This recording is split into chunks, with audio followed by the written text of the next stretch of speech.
Thank you for joining in, guys. Today we are going to read chapter 2 of uh, Chop Wood, Carry Water, Building Your Own House.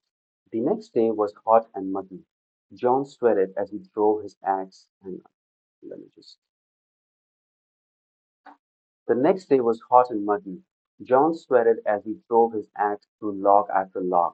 His shoulders ached as he hauled bucket after bucket of water from the well into the house, and his hands began to blister from the friction of the axe handle.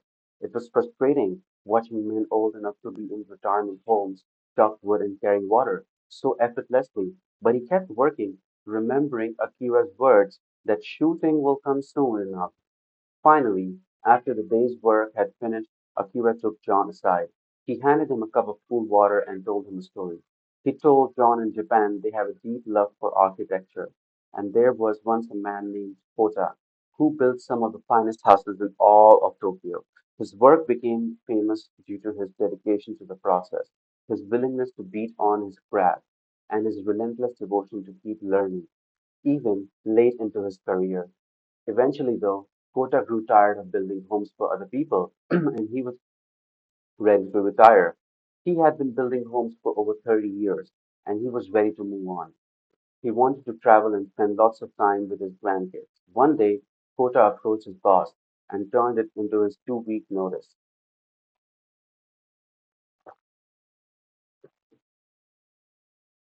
His boss said, Kota, we are forever indebted to you for the magnificent work that you have done for our company. And we are so grateful you have worked for us for so long. We do have one favor to ask of you, though. Could you please build one more house? It is a very important house for a very important client, and everyone in the company agreed it needs your magic touch. Cora was frustrated. He would have to cancel 2 trips and postpone his new life, all for one house. He told his boss that he needed a day to think about it. After talking it over with his wife, he gave in and decided he would build one more house. But he told his boss, this is the very last one. But while Kora had agreed with his head to build the last house, his heart was no longer in it. He had always been very hands on through the entire building process, always selecting the finest materials by hand and making sure every detail was diligently tended to. But this house was different. He viewed it more as an obligation than an opportunity. He delegated much of the work, and consequently, a lot of things started slipping through the cracks. The house would be up to code, but as it started to come together, it was obvious that it lacked the wow factor that Kota's other houses were known for. Kota knew in his heart that this was far from his best work, but he was over it and ready to move on to the next phase of his life. The next phase was much more appealing and important to him than the present phase. After 4 months had passed, Kota finally finished the house. He went back to his boss, telling him, I did what you asked. Now I'm asking one last time for your blessings to retire. His boss said, thank you, Kota. We just have one more thing. Now, Kota was beginning to get really upset because he thought they were going to ask him to build another house. His boss reached into his desk and pulled out a very small black box with a red ribbon tied around it. He handed the box to Kora and said, we are so grateful for you, Kora. This gift is a token of our appreciation. Kora pulled the ribbon, opening the box to discover a set of shiny new keys. His boss smiled. The house is yours. You deserve it. Immediately his heart sank.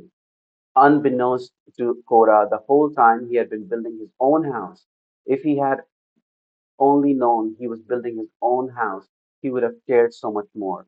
He would have only used the finest material. He would have overseen every detail and given it his all, like he had always done. But now it was too late. Akira looked at John and said, the only thing that is truly significant about today or any other day is who you become in the process.